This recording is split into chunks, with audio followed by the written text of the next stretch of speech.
네, 투자 가이드 필살기 시작하겠습니다. 제21대 대통령 선거가 끝난 이후에 국내 증시에 훈풍이 불고 있습니다.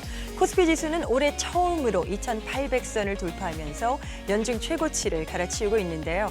국내적 정치적인 불확실성이 마무리가 됐고 새 정부의 정책 기대감 등이 작용하면서 지수 레벨을 높이고 있습니다.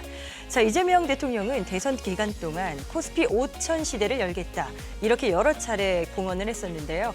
우리 증시에 만연한 코리아 디스카운트의 해소 의지를 밝혔다는 점에서 투자 기회를 찾아볼 수 있지 않을까 이런 생각도 듭니다. 자, 새 정부 출범에 따른 정책 수혜주들과 전략을 함께 준비해 보시죠.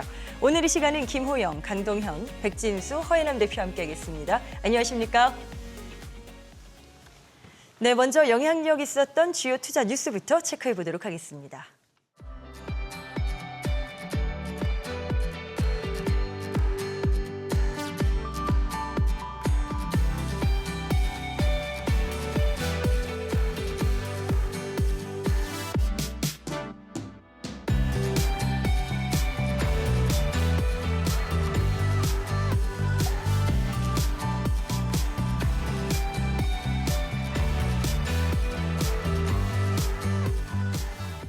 네, 이재명 대통령의 시대가 열리면서 코스피가 단숨에 2,800선까지 뛰어올랐습니다. 일단 허니문 랠리 기대감도 높아지고 있고요. 시장의 투자 심리는 좀 살아나는 분위기인데 시황 분석부터 저희가 짚어보고 출발하겠습니다. 먼저 백진수 대표님, 네. 어떻게 보셨습니까? 네, 시장 상당히 좋아 보였고요. 그렇죠, 네. 앞으로도 좀 더 좋을 것 같다 이런 생각이 좀 듭니다. 네. 일단 새 정부 들어오면서 30조 규모의 추경이 시작된다 이런 이야기가 있고요. 그리고 또 신재생 에너지라던가 AI 육성 그리고 반도체 산업 육성, 2차 전지 활성화 등 그러니까 전 산업에 걸친 경제 정책이 준비되어 있다 이런 부분들 때문에 주식 시장에 이제 마중물 역할을 충분히 할 수 있을 것으로 보이고요. 그리고 상법 개정안을 바로 추진을 합니다. 그래서 바로 발의하고 공표 그리고 공표 즉시 시행 이런 이야기가 나오는데요.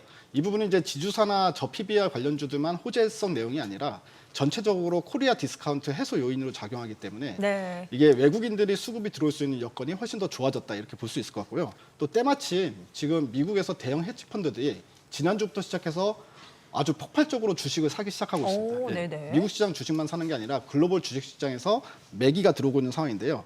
목요일 날 수급을 보게 되면 코스피에서만 1조 넘게 샀는데 최근 들어서 처음이죠. 외국인들이 그렇죠. 좀 많이 산 게. 그래서 일단 수급도 도와주고 있는 상황이고요. 그러다 보니까 지금 이제까지 국내 시장에서 그 안을 들여다보면 델롬델이라고 몇 가지 섹터만 계속해서 신고가가 나오고 나머지 섹터는 이제 바닥에서 팍 바뀌는 이런 모습이 나왔는데 네네. 이제 앞으로는 선순환매가 좀 나오면서 바닥권에 있는 종목들 쪽으로도 수급이 유입될 수 있지 않겠냐 이런 좀 기대감을 가질 만하다 이렇게 생각이 듭니다.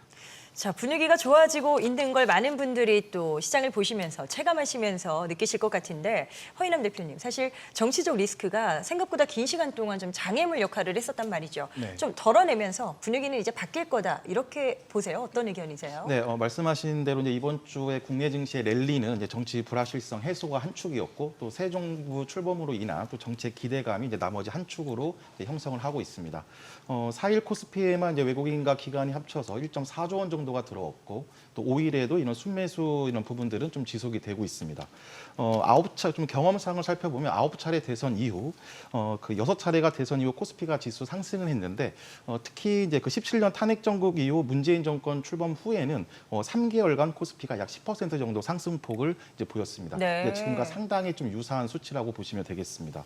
여기 이제 대규모 경기 부양책 또 추가적인 금리 인하 그리고 또 추경 등 또 유동성 모멘텀을 우리가 또 추가적으로 기대할 수 있는 부분이기 때문에 당분간은 이런 랠리가 지속될 수 있다 볼 수가 있겠습니다. 자, 기대를 불러일으키는 그런 단어들이 많이 쏟아지고 있습니다. 2차 추경, 내수 진작, 증시 활성화, 다 약간 귀가 쫑긋 세워지는 그런 또 단어들이거든요. 김호영 대표님, 이재명 대통령이 언급을 여러 번 했었던 코스피 5천선, 이제 이 부분을 좀 이야기를 해봐야 될 것 같은데 허황된 시각이다라는 지적도 분명히 있긴 해요. 어떻게 도달 가능하다 보세요? 일단 먼저 증시 부양에 대한 기대감이 커진 것은 확실하다고 할 수가 있겠습니다. 그동안 국정 공백에 따른 정책이 완전히 마비가 되어 있었기 때문에 주식시장이 악화되는 데 크게 일조를 했었고요. 새 정부가 출범하면서 이제 국정 공백 리스크는 완전히 해소가 된 부분이기 때문에 네. 크게 이제 모멘텀을 얻을 수 있는 부분이 되겠고 이재명 대통령이 후보 이제 대선 기간 때 공약했던 코스피 5,000P는 사실 이상향이라고 볼 수가 있겠죠. 일종의 목표치, 그러니까 목표 의식을 하게 하는 상징적인 가격대다라고 보시면 되겠는데 네. 중요한 건 이 5,000포인트를 목표치로 놓고 가면서 이 길로 가는 과정에서의 이제 정부에서 정책적인 지원을 해준다든가 부양책을 내놓는 이런 부분들에 대한 기대감이 지금 선반영되고 있다라고 보시면 되겠습니다. 특히 상법 개정안이 주요하게 지금 작용하고 있다라고 생각이 되는데요. 주요 지주사들의 시가총액은 거의 낮은 수준입니다. 주로 자회사들의 주가만 평가를 받았지 그동안 지주사들은 평가를 받지 못했는데 네. 이번에 상법 개정안으로 인해서 지주사의 할인 요인을 줄이고 또 자회사 가치를 재평가를 하면서 지주사 주가가 지금 최근 들어서 폭발적으로 상승을 하고 있잖아요. 이런 부분들은 시가총액의 증가로 이어지면서 주식시장의 이 볼륨 자체를 키울 수 있는 그런 요인이 되고 있습니다. 네. 여기 이제 2차 추경과 기업들에 대한 정책 수혜가 앞으로 계속 나올 텐데 이런 부분들이 적용이 된다면 적어도 3,000포인트 탈환은 빠른 시간 안에 가능할 것으로 예상이 됩니다. 자, 3,000포인트의 도달 가능성도 저희가 뭐 이야기를 나눠볼 건데 그러면 강동현 대표님, 5,000이라는 숫자는 어떤 그 의지의 수치다 뭐 이런 개념으로 뭐 보는 게 맞을까요? 이쪽에 대해서는 또 어떤 다른 의견이 있으신지 궁금해요. 저도 뭐 이제 그 5,000포인트라는 수치가 반드시 뭘 해야 된다라는 것보다는 요 정도로 주식시장에 증시 부양을 할 것이다라는 그런 이제 대통령의 각오가 좀 녹여 있지 않나 그렇게 네. 생각을 합니다. 현재 코스피가 이제 2,700포인트거든요. 그러면 5,000포인트까지 가려고 하면은 코스피가 85% 정도의 상승이 필요합니다. 그리고 이제 과거 코스피가 2,000포인트에서 3,000포인트까지 갈 때 약 14년 정도 이제 소요가 되는데요. 지금이 아무리 강한 글로벌 유동성 장세라고 하더라도 이 단기간 이루어지기는 좀 부담스러운 수치지 않나 생각됩니다. 네. 이제 다만 이제 주식시장 같은 경우는 어떤 일이든지 다 일어날 수가 있는 곳이거든요. 목표를 뭐 크게 가지고 이제 증시 부양을 한다라고 하면은 분명히 이제 원했던 그 수치까지는 속도는 분명히 다르게 좀 더 빠르게 올라갈 거라고 생각을 합니다. 네. 앞서도 뭐 잠깐 이야기가 있었어요. 김호영 대표께서 그래도 3,000까지는 가능하지 않겠나라는 그런 제안을 또 주셨는데 허인남 대표님, 그러면 저희가 뭐 현실적으로 접근해서 5,000은 조금 멀다. 단기적으로는 3,000까지는 돌파 가능하다.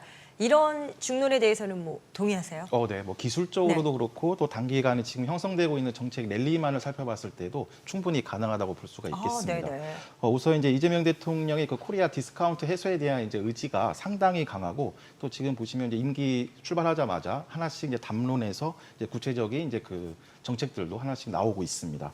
여기 이제 가장 중요한 부분이 이제 자본시장 활성화에 대한 계획도 이미 발표된 상태이기 때문에 이제 이런 부분들까지 구체화되면은 충분히 3,000포인트는 이제 넘길 수 있다 보시면 되겠습니다. 이번 주 이제 이런 영향으로 이제 저PBR 관련주라든가 그리고 또 주주 환원 정책 동안 이런 또 밸류업 같은 모습들도 나오면서 이번 주 증권업종만 보시더라도 이제 8% 이상 상승하는 모습이 나왔습니다. 숫자를 놓고 보면 2,800에서 3,000 사실 이렇게 그냥 표면적인 거리만 보면 그렇게 또 멀진 않단 네. 말이죠. 그러면 그래 3,000까지는 간다라고 봤을 때 주인공이 누가 될까요? 누가 이끌 것이냐? 뭐 역시 외국인 쪽을 저희가 기대해봐야 되겠습니까? 네, 일단은 2,800포인트에서 3,000포인트, 200포인트 정도 선이니까 충분히 저도 도달 가능하다고 보고요. 네. 근데 이제 그걸 끌어올리는 거는 결국 외국인 수급이 될 거라고 생각을 하고 있습니다. 예. 이게 외국인들이 좀 이슈가 좀 있어요. 이게 외국에서 이슈가 있는데 이제 미국 같은 경우에 그 관세 전후해가지고 나스닥이 이제 폭락이 나오잖아요. 미국장이 폭락이 나오고 4월 초쯤에 그리고 그 다음부터 이제 쭉 계속 올라오는데 쉬지 않고 계속 올라왔다는 거죠. 네. 그래서 미국장이 지금 V자 반등이 나왔는데 애초에 바닥권에서 미국 기관들이 매수했다가 조금 먹고 다시 떨어질 것 같아서 다 현금화를 했습니다. 근데 개인 투자들이 막 달라들면서 미국 증시가 V자 반등으로 올라버린 거죠. 그랬죠. 네. 예, 그러다 보니까 이게 기다리던 헤지펀드들이 이게 막 조바심이 나기 시작한 거예요. 그러면서 결국 지난주부터 본격적인 액션에 들어가기 시작했는데요. 그래서 이제 미국 시장에서 헤지펀드들이 상당히 급하게 매수가 들어온 게 확인이 됐는데 그때 미국만 산 게 아니라 글로벌 증시를 다 샀습니다. 그러면서 그때부터 시작해서 국내 증시에도 수급이 외국인들이 상당히 의미 있는 수급이 들어오기 시작한 시점이다라고 볼 수 있는 부분이고요. 그래서 외국인들이 들어온 시점이 지수 바닥이 아니라 지금 현재 미국 시장 수치에서 수급이 들어왔다. 네. 이 얘기는 앞으로 어느 정도는 본인들이 끌어올려야 된다라는 의미이기도 하고요. 뭐 아주 짧게 끝나진 않을 수 있다 보시는 거네요. 그리고 지금 네. 현재도 헤지펀드들 미국 헤지펀드들 현금 보유량을 보게 되면 역대 최대 수준이거든요. 그러니까 팔 사람보다 지금 아직도 살 금액이 더 많다 이런 관점에서 네네. 본다면 이게 미국 시장도 더 올라갈 수 있고 거기에 따라서 우리 시장도 또 우리 시장은 또 이제 우리 개별 호재도 있기 때문에 새 정부라는 그래서 그런 부분으로 3,000포인트까지는 그렇게 오래 걸릴 것 같지는 않다라는 생각이 좀 듭니다. 네. 자, 새 정부가 출범되면서 거기에 걸맞는 전략들이 필요할 겁니다. 저희가 정책 관련해서도 이슈를 점검해 보면서 그래서 어떤 섹터를 조금 더 관심 가져볼 필요가 있나 이제 좀 보도록 하겠습니다. 상법 개정부터 저희가 들여다볼까 합니다. 자, 상법 개정이 이제 뭐 빠르게 더 속도가 붙지 않을까 이런 지금 전망치죠. 강동윤 대표님, 이와 관련해서는 저희가 어떤 스탠스를 취하는 게 좋은 거예요? 일단 중요한 부분은 이번에 이제 여당이 국회 과반 이상을 확보한 상태라 가지고 빠르게 이제 절차를 상법 개정안을 이제 통과시킬 거라는 겁니다. 이제 그렇다라고 하면은 투자자 입장에서 이제 준비를 해야 되는 부분을 이제 몇 가지를 제가 이제 생각을 해봤는데 네네. 투자자 입장에서 주의 깊게 봐야 되는 부분은 일단 먼저 이사의 충실 의무 명문화. 예. 이 이사의 충실 의무를 주주로까지 확대를 한다는 부분인데요. 기존에는 이사가 회사의 이익에 충실해야 한다는 의무만 있었지만 이제는 주주 이익까지 계산을 해야 됩니다. 그러면은 주주에게 만약에 해가 된다라고 하면은 법적 책임을 물을 수 있게 되거든요. 네. 예를 들어서 총수가 자신의 개인 회사에 유리하게 계약을 들었다라고 하면은 기존에는 회사의 대표하는 이사 입장에서 면책되기도 했었지만 이제 충실 의무가 법에 있으면은 소송 대상이 됩니다. 그렇기에 기업에서는 다소 좀 부담스러운 그렇게 생각할 수 있는 조항이고요. 최근에 특정 기업이 지배구조 개선을 위해 명분으로 좀 무리하게 합병 시도를 한 예가 있었는데 이제 상법 개정이 된다라고 하면은 기업에서는 한 번 더 이제 주주 입장을 생각을 해야 되는 상황이 되고요. 네. 이런 부분이 있기 때문에 지금 지주사가 상대적으로 좀 시장에서 더 부각을 받고 있다 이렇게 볼 수가 있습니다. 그리고 두 번째로는 네. 정부 정책에 빠르게 순응하는 기업을 좀 찾아야 될 것 같습니다. 앞서 이제 윤석열 정부 때 밸류 프로그램을 이제 시작하고 정부 정책 부분에 있어가지고 좀 빠르게 발맞춰서 이제 진행했던 기업들이 있어요. 뭐 키움증권이라든지 콜마호ldings 그리고 메리츠 금융지주 네. 이런 기업들인데 정부 정책 기대감에 이제 상대적으로 시장에서 주가 상승률이 더 좋았습니다. 지금 막 시작하는 정책인 만큼 빠르게 이제 정부 정책에 참여하는 기업들을 좀 찾아가지고 그쪽으로 이제 방향성을 좀 확인하는 것도 중요하다 생각되고요. 네. 마지막으로는 일단 그 정책 기대감에 주가 강세가 단기간에 이제 수급이 좀 많이 집중되어 있던 만큼 상승이 좀 많이 과열되어 있는 상태입니다. 그러면은 지주사라든지 이제 저PBR 쪽에 만약에 우리가 투자를 할 때 살짝 과열되어 있는 만큼 변동성이 심할 수가 있거든요. 그러면 투자 심리 자체가 흔들릴 수가 있습니다. 그렇기 그렇죠. 때문에 네. 리스크 관리 구간이라든지 이런 부분에 대해 가지고 조금 더 이제 검토를 하고 전략을 다시 세워서 진입하는 게 좀 중요하다고 봅니다.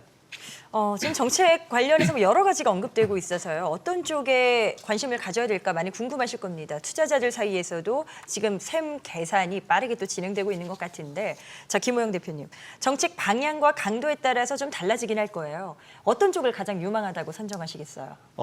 대선 레이스의 초반 때부터 가장 강하게 움직였었던 섹터들부터 최근에 이제 움직이는 섹터들까지 종합을 해보면 저는 그게 세 가지 섹터로 좀 나눠보고 싶은데요. 어떤 걸까요? 첫 번째는 AI 기술 기업, 그리고 두 번째는 에너지 관련주, 세 번째는 2차 전지 관련주입니다. 네. AI 기술 기업 같은 경우에는 정책 이슈뿐 아니라 글로벌 성장 산업이고요. 현재 가장 유망하고 핫한 성장성을 보유를 하고 있습니다. 굳이 정책이 아니어도 성장할 수 있는 섹터인데 여기에서 정책까지 도와주면서 받쳐준다면 추가 상승 여력은 충분하다고 생각하고요. 실제로 대선 이후에 지금 이번 주에 가장 많은 상승률을 보인 건 AI 기술 기업들, 특히 소프트웨어 관련주들입니다. 그리고 두 번째 에너지 관련주는 저는 이제 올해 에너지 슈퍼사이클이 도래할 것이다라고 생각을 하는데요. 이것도 역시 AI와 관련되어 있는 부분입니다. AI 시대로 넘어가면서 에너지 사용량이 급증을 하고 있는데 이를 받쳐줄 에너지원이 필요합니다. 네. 기존 민주당의 전통적인 이제 신재생 에너지뿐 아니라 비용적 그리고 효율성의 측면에서 원전, 보다 안전한 원전으로 평가받고 있는 소형 모듈 원전, 이게 같이 발전할 것이다라고 생각을 하고요.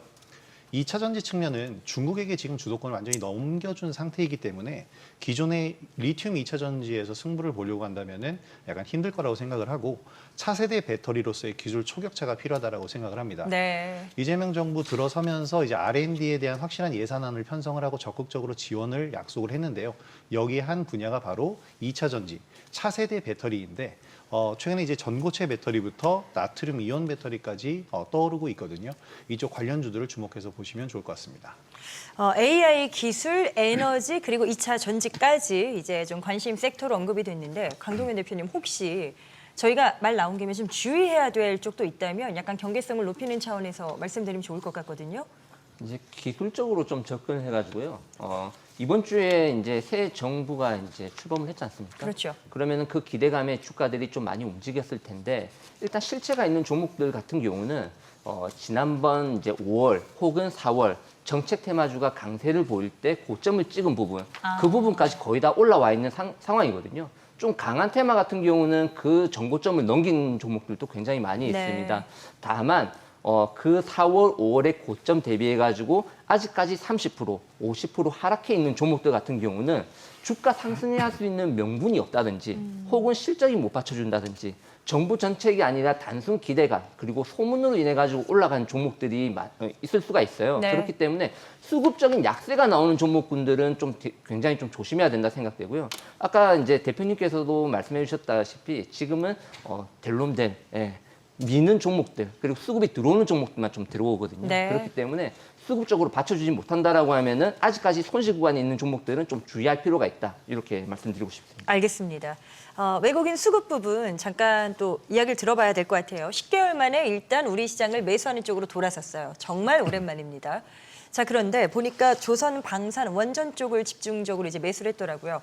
자, 허인남 대표님, 이 부분에 대한 해석은 뭐 어떻게 하는 게 맞을까요? 지금 상황에서? 네, 예. 국내 증시의 체력상 외국인의 수급은 상당히 중요한 부분인데 그 대선 이후에 이번 주의 흐름은 충족도 시켜주고 있고 또 그 추가적인 기대감을 우리가 또 형성할 수 있을 정도로 좀 만족할 만한 수준이라고 볼 수가 있겠습니다. 앞서 말씀드린 대로 이런 정책 관련 모멘텀의 이제 지속 여부는 공약 수준일 때 이런 담론 수준에서 이제 구체적인 이제 내용이 나올 때까지 그 모멘텀을 이제 지속할 수 있느냐 여부인데 지금처럼 외국인의 이런 수급이 그 공간을 메꿔준다면 충분한 추가적인 그 랠리도 이제 가능하다고 볼 수가 있겠습니다. 네. 수급적인 이제 순환매의 특징에서도 이제 긍정적인 면인데 이제 그동안은 외국인이 그나마 이제 트럼프 수혜라고 말할 수 있는 조선 그리고 또 방산, 원전 중심으로 들어왔는데 이제 이번 주는 이제 새 정부의 정책 모멘텀이라고 할 수 있는 2차 전지라든가 그리고 또 반도체 그리고 또 AI 중심으로 골고루 들어오고 있습니다. 그 전체적인 이제 국내 증시로 이제 돌아오고 있다고 우리가 또 판단할 수 있겠습니다. SK하이닉스에 대한 외국인들의 매수가 상당히 강하게 집중되는 상황입니다. 자, 이렇게 된다면 SK하이닉스는 뭐 역시 AI 반도체 미래 가치를 좀 보고 들어온다. 이렇게 보는 게 맞을지 반도체 쪽 수급은 어떻게 분석할 수 있을까요? 이번 외국인들 수급이 귀환을 하면서 가장 많이 매수한 기업은 역시 SK하이닉스였습니다. 네. 이는 여전히 성장성이 현재 진행형인 AI 분야이기도 하고요. 또 이 성장성을 실적으로 확인을 시켜줬기 때문에 외국인들의 매수세가 몰릴 수 있는 명분을 확실하게 만들어줬다라고 볼 수 있겠습니다. 따라서 이제 반도체 분야 SK하이닉스가 올라가면서 이에 따른 밸류체인들의 주가도 우리가 유심히 살펴봐야 되겠는데요. 오늘 하이닉스가 5% 급등을 하고 이에 따라서 유니테스트가 함께 상한가까지 근접을 하는 상승을 보이다가 약간 밀리긴 했지만 네. 좋은 상승 흐름을 보이고 있습니다. 따라서 반도체 밸류체인들 종합적으로 다시 한번 재점검을 해보실 필요가 있겠고요. 다른 종목들을 보자면 조선 방산 같은 경우에는 지난해부터 이제 슈퍼사이클에 도래했을 뿐만 아니라 조선은 미국 그리고 방산은 유럽 이렇게 글로벌 시장을 확대를 하고 있는 상황입니다. 이에 따른 실적 성장도 당연히 따라오고 있고요. 외국인들의 매수세는 이런 명분에 따라서 들어오고 있다고 생각이 됩니다. 또 AI 시대로 전환되면서 막대한 에너지 수요를 해결하기 위한 원전 필수적이죠. 시대의 흐름이고 이에 때에 맞춰서 SMR이 등장을 했기 때문에 원전 역시 에너지 분야 전체적으로 해서 슈퍼사이클을 맞이할 가능성이 커지고 있습니다. 네. 결국에 외국인들의 매수에는 확실한 실적 그리고 지금의 실적만이 아니라 앞으로 실적 성장이 더욱더 갈 수 있느냐 이런 슈퍼사이클의 성장에 기반한 유입이라고 보시면 될 것 같습니다. 자, 다음 주에 또 앞으로 예정된 이벤트들을 보니까 애플의 세계 개발자 회의가 있고요. 바이오 쪽도 뭐 있습니다. 류마티스, 혈액학회 뭐 몇 가지 이벤트가 있어요. 자, 이와 관련해서 접근 전략을 어떻게 취해야 할지 저희가 이제 시황 분석 마무리 차원에서 볼 텐데 전망 강동현 대표께 먼저 좀 여쭤볼까요? 네, 먼저 월요일에 이제 애플의 가장 큰 행사 중 하나죠. 이 세계 개발자 회의가 이제 준비되어 있습니다. 새로운 운영 체제를 공개할 예정이지만 이 AI 기반의 프로젝트는 연기된 것으로 알려졌습니다. 있습니다. 그리고 별도의 하드웨어 발표가 없는 것으로 이제 알려져 있어서 시장에 주는 영향은 좀 제한적이지 않을까 생각되고요. 네네. 그리고 그래도 애플인 만큼 향후 신제품과 신기술에 대한 힌트가 나올 수 있으니까 그래도 좀 관심은 좀 필요하지 않나 생각되고요. 제약바이오 일정이 있습니다. 이 유럽 혈액 학회가 있는데요.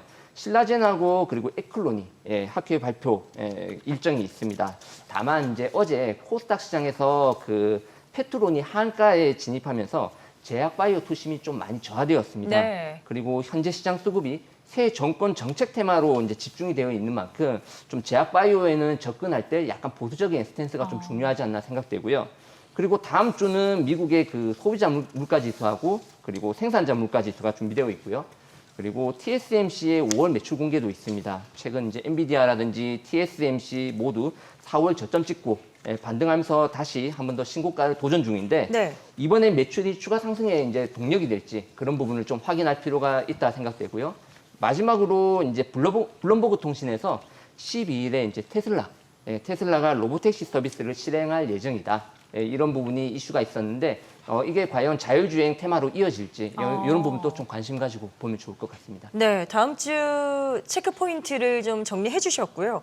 백진수 대표께 바이오주 전략을 좀 짧게 여쭤볼게요. 아무래도 앞서도 뭐 약간 네. 경고성 그런 또 발언도 나왔는데 뭐 다 묶어서 볼 수 없는 상태잖아요. 네, 뭐 그렇죠. 개별적으로 따로 가야 될까요? 예, 개별적으로 좀 볼 수 있는 종목들 몇 개만 좀 말씀드리겠습니다. 이미 이제 그 2주 전에 방송 때 바이오 이야기할 때 이제 관심적으로 말씀드렸던 ABL 바이오가 있는데요. 네네. 그 종목이 이제 그 이후에 급등이 나왔는데 최근에 좀 조정이 나오고 있습니다. 앞에서 이제 말씀하셨다시피 이제 페트론 쪽에 일라이 릴리 관련해 가지고 좀 악재성 내용이 나와서 페트론이 급락이 나오면서 ABL 바이오도 이제 조정이 좀 나왔거든요. 네, ABL 바이오는 조정이 나왔을 때 이제 다시 한번 좀 싸게 살 수 있는 기회로 보고 접근하는 게 괜찮겠다 싶은 생각이 드는데요. ABL 바이오는 지난번에 말씀드렸다시피 이제 뇌 속으로 이제 보내는 약을 보내는 그런 기술을 갖고 있다. 그 기술 가지고 GSK랑 그다음에 시나픽스 그리고 아이마 바이오팜 이런 데다가 이미 기술 수출을 한 상황인데요. 네. 이번 그 바이오 학회들이 좀 많이 포진됐다고 앞에서 말씀해 주셨잖아요. 이 바이오 학회 전후해 가지고 추가적으로 기술 수출이 한 번 더 나올 가능성이 상당히 높은 상황이다. 이렇게 알고 있습니다. 그래서 그렇게 관심 가지면 좋을 것 같고요. 그리고 ST팜도 지난번에 말씀드렸는데 ST팜도 이제 미국이 다시 또 중국을 견제하기 시작했습니다. 바이오 쪽에 있어서 네. 중국 생물보안법을 다시 추진한다라는 이야기가 나오고 있고 여기에 반사이익을 실제로 받고 있습니다. 예, 그래서 중국의 수주주단들이 ST팜으로 다시 이렇게 주는 이런 현상들이 벌써 나타나고 있고요. 그리고 RNA 의약품 원료 의약품 업체이기 때문에 코로나 수혜주이기도 하고 그리고 실질적으로 매년 실적이 껑충 뛰어오르는 CDMO이기 때문에 이 재무적인 안정성도 상당히 높다 이렇게 네. 말씀드리겠습니다. 자, 네 분의 시장 분석 들어봤습니다. 투자의 참고 자료로 활용하시면 될 것 같고요. 투자의 최종 판단과 책임은 투자자 본인에게 있다는 점 항상 인지하시고 자신의 원칙에 맞추어서 현명한 투자하시길 바라겠습니다. 또 주식에 대한 유익한 정보는 카카오 채널 필살기를 검색해서 친구 추가하시면 더 다양하게 만나보실 수 있다는 점 함께 말씀드립니다.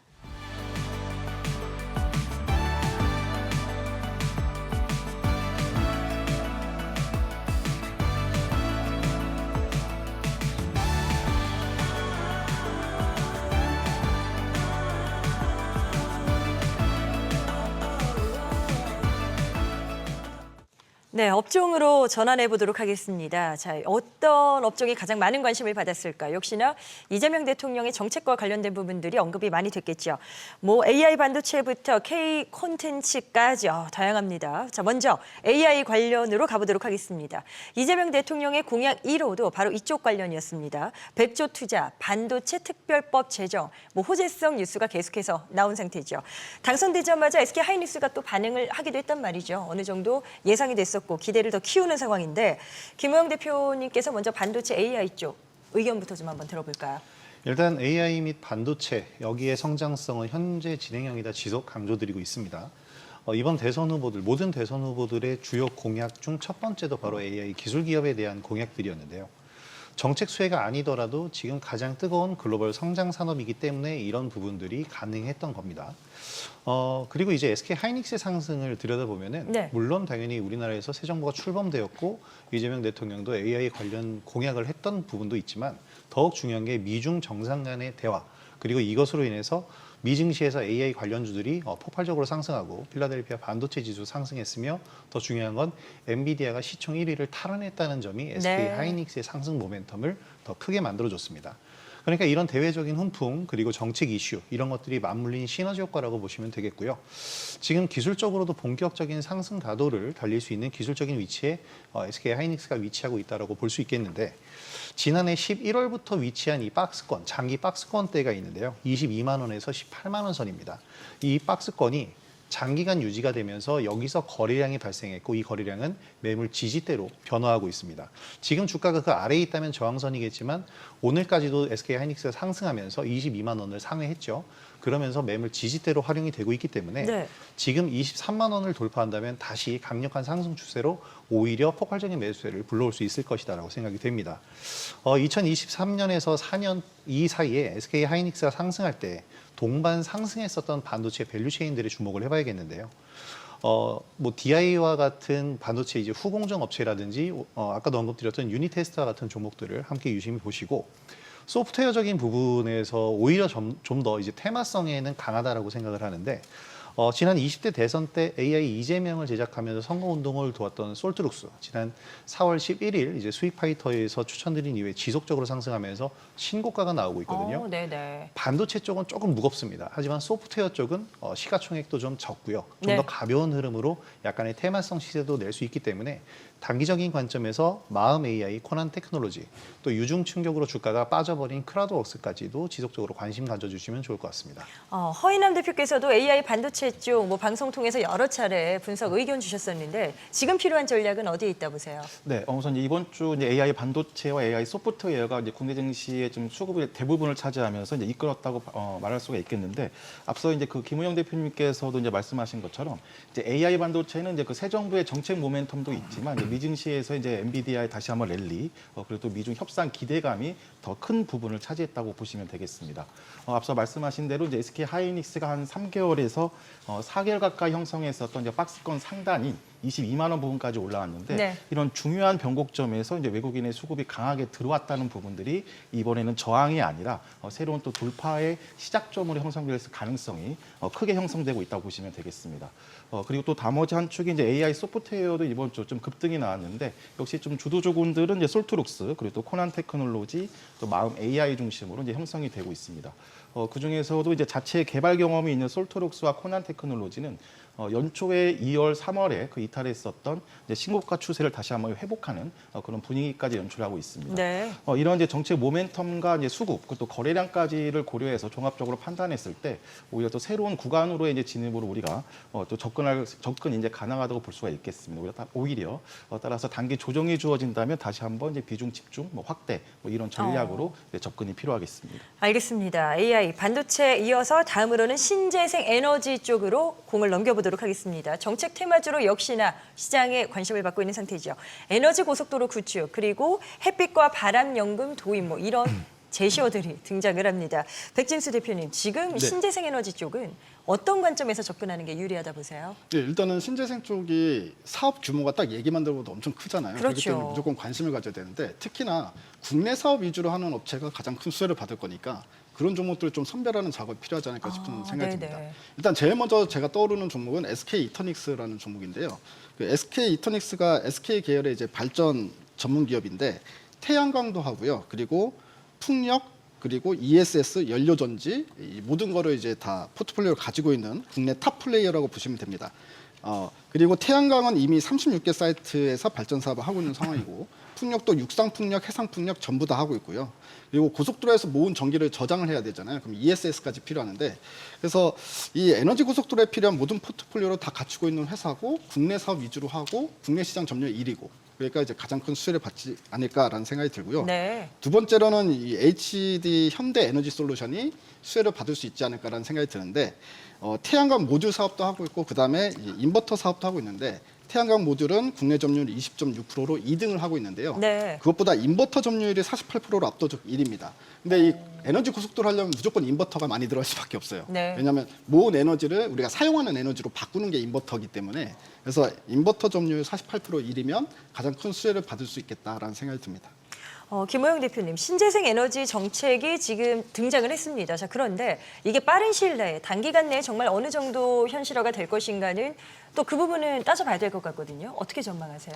일단 신재생 에너지는 전통적으로 민주당 에너지 정책의 근간이기 때문에 당연히 대선 공약에서도 에너지 정책 1순위로 언급이 됐고요. 이런 햇빛연금이라든지 바람연금 이런 것들이 용어가 등장을 하고 있잖아요. 본격적으로 진행이 될 겁니다.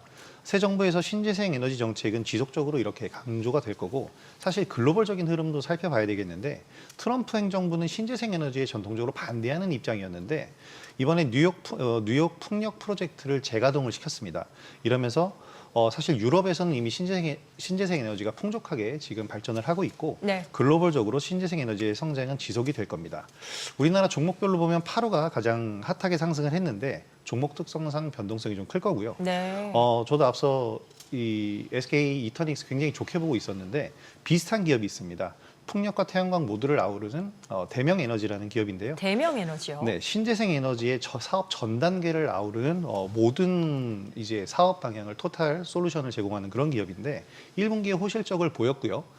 이 ESS 사업에 진출하면서 여기서의 성과로 인해서 1분기 호실적을 보였기 때문에 기존 사업과 ESS 사업 둘이 동반 성장하면서 강한 성장을 보일 것으로 생각됩니다. 네, 신재생 에너지 쪽에 이어서 원전주로 가보도록 하겠습니다. 원전주는 사실 그간의 어떤 이슈가 쭉 꾸준했기 때문에 새 정부 출범 수혜주로 딱 분리하기는 애매하긴 합니다. 그래도 일단 이재명 대통령도 원전은 유지하는 방안으로 그쪽 방향으로 거론이 되고 있어서요. 좀 이야기를 나눠보죠. 자, 백진수 대표님, 새로운 이슈가 있는지도 함께 좀 점검해 주시면 좋을 것 같아요. 네. 일단은 원전은 국내에서 만약에 일도 안 하겠다라고 해도 상관이 없습니다. 그래도 원전주는 계속 갈 거다라고 얘기할 수 있는 게 예를 들어서 이제 국내에서 만약에 모든 에너지를 이제 앞으로 원전으로 간다고 하더라도 대형 원전 기준으로 국내 땅덩어리 보게 되면 2기나 아니 많아도 3기밖에 못 짓지 않습니까? 근데 국내에서 해봐야 이제 2기를 짓는다라고 한다면 사실 이제 대형 원전 이제 해외에서 지금 모멘텀 완전 터져버린 상황이거든요. 네. 미국 같은 경우도 얼마 전에 이제 행정명령에 서명한 내용을 보게 되면 2030년까지 대형 원전만 10기 이상을 짓겠다 이렇게 얘기를 했고요. 그리고 프랑스 같은 경우 원래 원전 싫어하지 않습니까? 근데 탈원전을 선언하면서 원전 6기를 제시를 했습니다. 네. 그리고 이뿐만이 아니라 이제 유럽 전체적으로 원전이 지금 다시 붐을 좀 이루고 있고요. 그리고 그 외에 플러스 SMR이라고 아까 김호영 대표님이 말씀해 주신 것처럼 SMR이 이제 승인이 떨어지면 2027년부터 본격적으로 건설에 들어갈 것 같아요. 근데 SMR은 대형 원전보다는 규모가 작기 때문에 일반 민간 기업들이 SMR을 이제 짓기 시작합니다. 국가도 하겠지만 그렇게 되면 이제 수주가 엄청나게 많아질 수 있기 때문에 네. 원전은 이미 르네상스가 찾아왔다라고 보고 있고요. 그리고 지난번에 왜 체코 법원에서 가처분 신청했던 거 있잖아요. 프랑스 이슈 업체가. 있었죠. 예. 근데 이제 그게 가처분이 취소가 되면서 바로 폴란드 새 대통령이 사인을 했습니다. 그래서 네네. 그건 완전히 체결됐다는 소식도 전해드리겠습니다. 알겠습니다. 자, 체코 관련 이슈는 참 오락가락했었는데 계약이 성사된 내용들까지 보고요.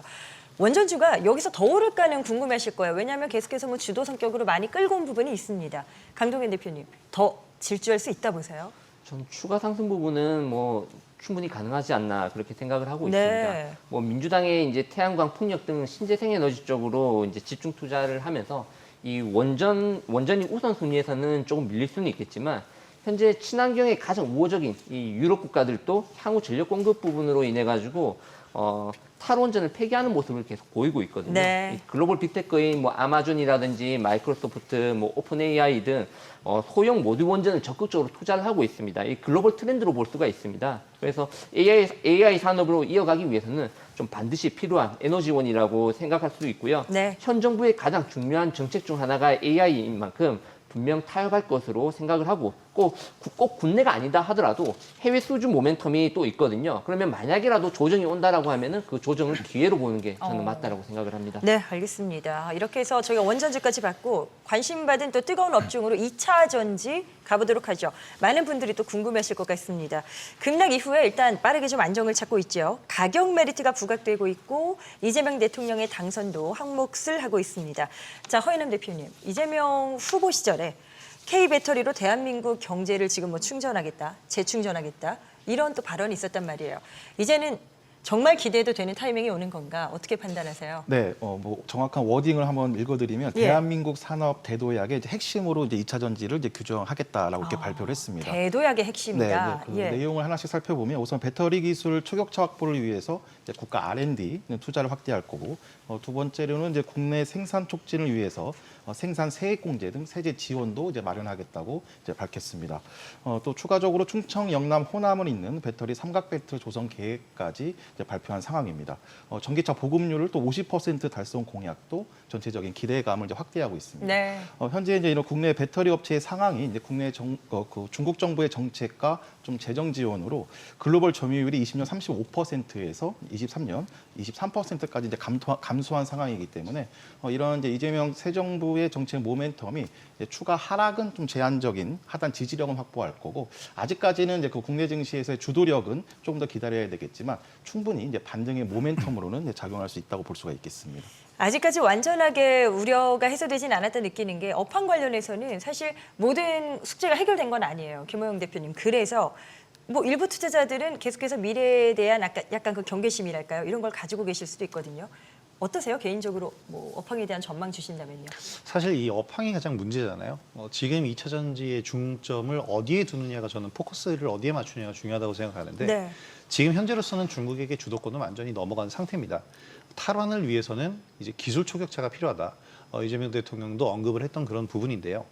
2차 전지 관련주 중에 최근에 리튬 관련주가 좀 오르고 있는 것은 사실입니다. 네. 에코프로가 주가가 좀 오르고 있는데, 정책 이슈 이전에 워낙 낮아진 주가에 우리가 포커스를 맞춰야 될 것 같아요. 에코프로 고점 대비 지금 가격이 10분의 1입니다. 정책 이슈가 나와주니까 저가에서 매수세가 몰려주고요. 일단 에코프로가 아직도 시총 상위주이기 때문에 일단은 추종 펀드 수급들, 추종하고 있는 수급들이 들어오고 있어서 올랐다라고 보여집니다.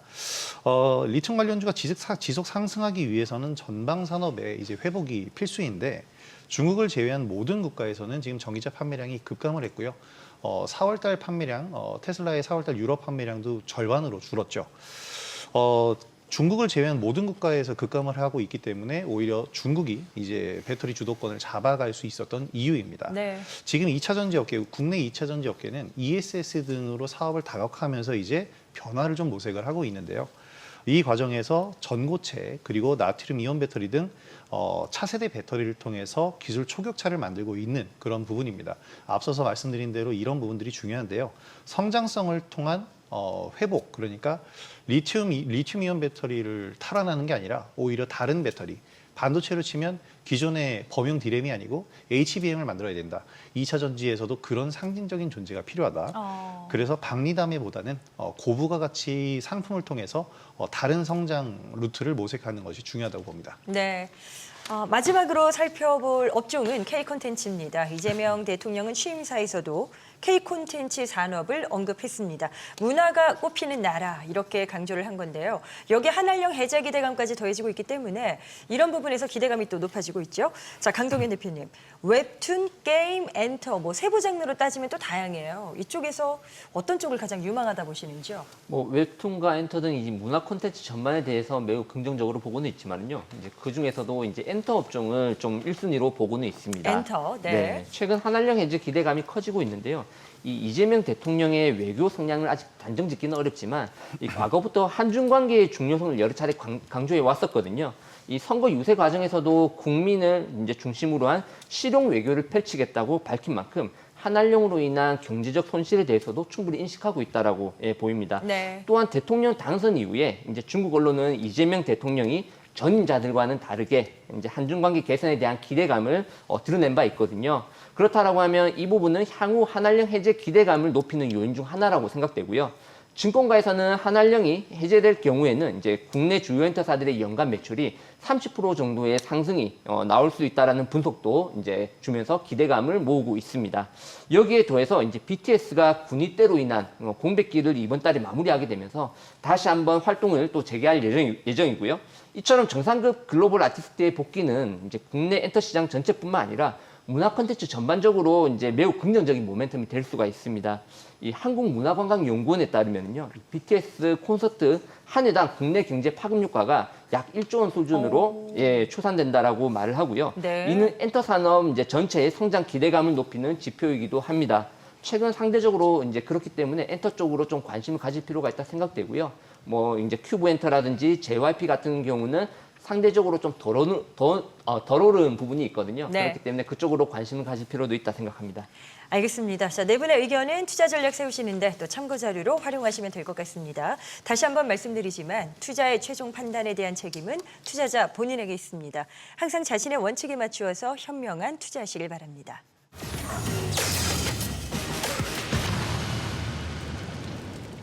네, 수익 파이터. 이제 다음 주에는 어떤 기업, 어떤 종목에 관심을 기울일 필요가 있을지 엄선한 이유를 하나하나 들어보겠습니다. 자, 먼저 네 분 중에 김호영 대표님부터 출발할 텐데요. 어떤 쪽에서 준비하셨을까요? 저는 전력 설비 관련주로 네네. 최근 이제 신규 상장은 아니고 스펙 합병 변경 상장인데요. 신규 상장의 느낌이 있죠. 바로 TC 머티리얼즈라는 기업입니다. 네. 최근 스펙 상장 5월 15일 날 이제 상장이 됐는데요. 절연선 및 케이블 제조업체입니다. 최대 주주가 바이오스마트인데 지난해 바이오스마트가 전력 설비 관련주로서 역할을 할 수 있었던 게 바로 TC 머티리얼즈가 자회사로 있었기 때문입니다. 전기를 사용하는 모든 산업들의 기초 소재로 사용되는 구리, 이것을 활용해서 전력 인프라용 소재, 그리고 전장용 소재, 가정용 소재, 가전용 소재, 그리고 모터 관련 제품을 생산하는데 모터에 이제 감는 구리선을 이제 생각을 하시면 이해가 편하실 겁니다. 최근 한국전력공사에서 안정적인 전력을 공급하기 위해서 오는 2038년까지 72조 8천억 규모의 전력 설비 투자가 필요할 것으로 전망을 했고 발표를 했는데요. 이 발표 때문에 전력 설비 관련주들이 오랜만에 다시 한번 수급 모멘텀이 붙었습니다. TC 머티리얼주도 이제 관련주로 엮이면서 매수세가 몰렸는데요. 한국전력 최근에 개최된 산업통상부 전기위원회에서 제11차 장기 송변전 설비 계획, 여기서 이제 이 계획이 확정됐다고 발표를 했습니다. 여기 안건의 주요 내용이 뭐냐면 산단내 변전소를 신설하겠다. 그리고 기존 전력망과의 연계, 그리고 용인 반도체 산업단지에 10기가와트 이상의 대규모 전력을 적기에 공급하기 위한 계획이 포함이 되었습니다. 특히 지금 이재명 대통령이 후보 시절에 공약을 했었던 에너지 고속도로 정책, 여기에 가장 핵심적인 부분이 바로 이런 전력 설비 관련주들인데 용인 반도체 클러스터 전력 인프라 구축 등으로 인해서 이 HVDC 초고압 전력망이라고 하는데요.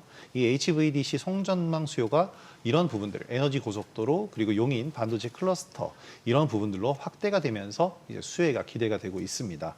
사실 AI 관련돼서 이제 데이터 센터를 만들고 이런 부분으로 이제 에너지 슈퍼사이클이 올 거다라고 말씀을 드렸는데요. 에너지를 생산하고 저장하는 것도 중요하지만 더 중요한 게 쓰임새에 맞게 보내주는 송전망 시스템, 그리고 보내줄 때 이 에너지가 얼마나 손실이 안 되게끔 보낼 수 있는 안정적인 송전망을 구축하느냐도 중요하기 때문에 전력 설비 관련주들 지난해부터 슈퍼사이클에 도래하기도 했지만 올해 더 큰 성장을 보일 수도 있을 것으로 생각이 됩니다. 자, 매수가는 6,300원 이하 구간에서 최근에 신규 상장했기 때문에 추세가 아직은 없는데 지금 눌림목 구간이다라고 생각을 하고 6,300원 이하에서 분할로 진입을 해보시고요. 목표가는 1차 7,500원, 2차 8,200원, 손절가 5,900원 제시해드리도록 하겠습니다. 네, 이어서 강동현 대표의 수익 파이터 선정 종목을 또 들어보겠습니다. 어떤 섹터에서 준비하셨어요? 네, 엔터테인먼트에서 준비를 했고요. 앞서도 또 좋다 보셨죠? 네, 그리고 이제 종목은 큐브 엔터입니다. 아, 큐브, 예. 네, 이제 아이들이라는 그 걸그룹을 아티스트로 보유하고 있는 핵심 아티스트고요.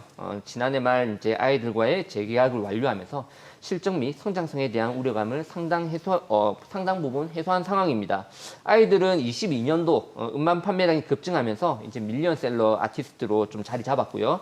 24년도에 발매한 정규 2집 앨범은 초동 판매량이 153만 장을 기록하면서 걸그룹 음반 이제 초동 기준 역대 5위에 오를 정도로 시장의 주목을 많이 받았습니다. 엔터 산업에서 현재 가장 주목해야 되는 부분은 한알령 해제 이 부분인데요. 아이들의 멤버 그 욱이라는 멤버가 있습니다. 이 아티스트는 그 중국 국적이고요. 여자 아이돌 중에서 가장 많은 웨이버 팔로워 수를 보유하고 있습니다.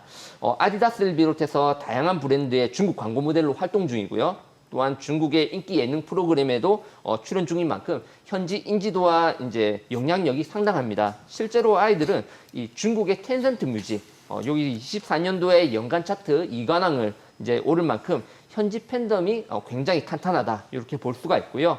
하반기에는 이제 업황 전반에 긍정적인 영향을 줄 만한 이벤트가 또 있는데요. 이 바로 완전체 BTS의 컴백입니다. 이 부분은 엔터 산업 전반에 이 관심과 투자 심리를 좀 업시켜 줄 수 있는 그런 핵심 동력으로 보이고요. 그리고 아이들의 경우 10월 달에 이제 일본에서 첫 단독 콘서트를 총 4회 진행할 예정이거든요.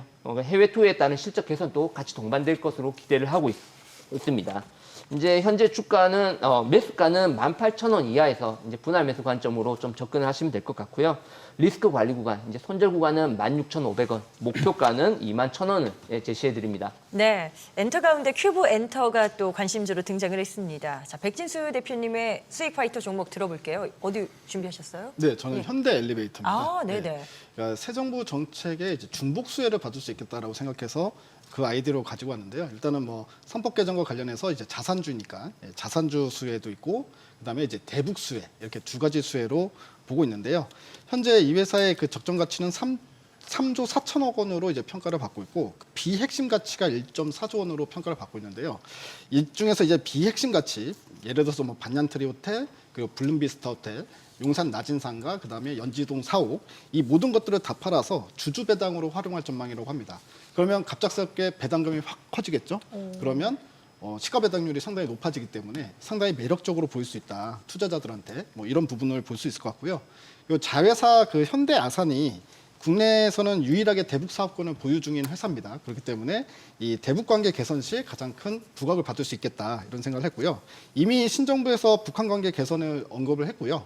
그리고 온화한 대북 정책이 이제 앞으로 추진될 가능성이 크고 그리고 이 트럼프 대통령이 지금 현재는 러우 전쟁 때문에 좀 정신이 없지 않습니까? 그렇죠. 둘이 휴전을 시켜야 되는데 막 둘이서 더 붙으니까. 근데 이게 어느 정도 일단락이 되면은요, 이 로켓맨은 나랑 상당히 친하다라고 얘기하면서 또 북한에 또 손을 뻗을 가능성이 상당히 높잖아요. 그러니까 이런 부분까지 좀 감안해서 보면 좋을 것 같습니다. 매수가는 이제 8만 원 내외에서 이제 매수를 하면 좋겠다라는 생각이 들고요. 목표가는 12만 원.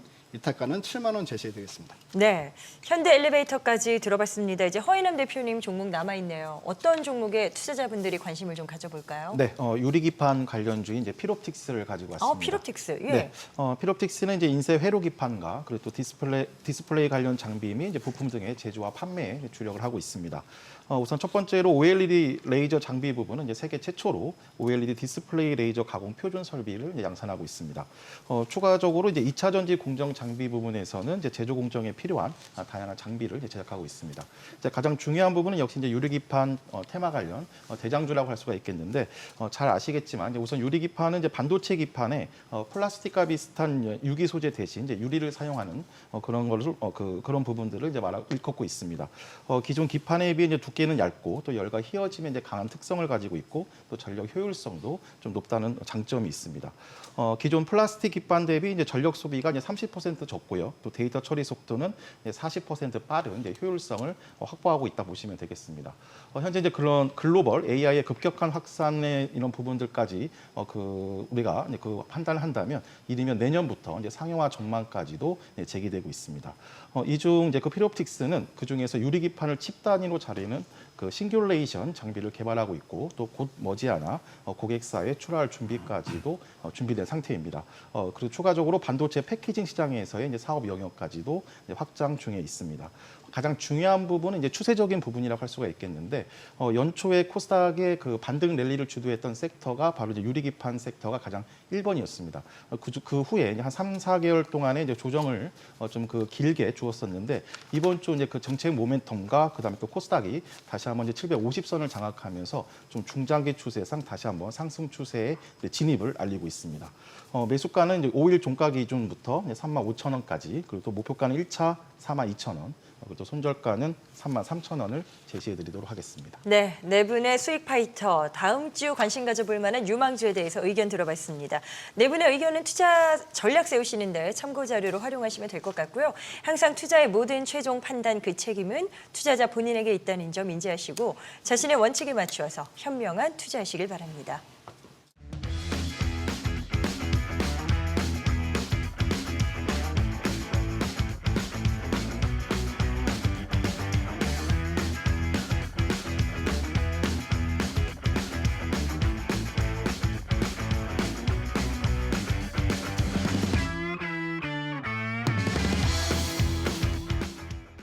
네. 네, 저희가 준비한 내용은 여기까지입니다. 다음 이 시간에도 오늘보다 더 나은 수익률을 위해서 성공 투자의 지침서가 되어 함께하도록 하겠습니다. 시청해주셔서 고맙습니다.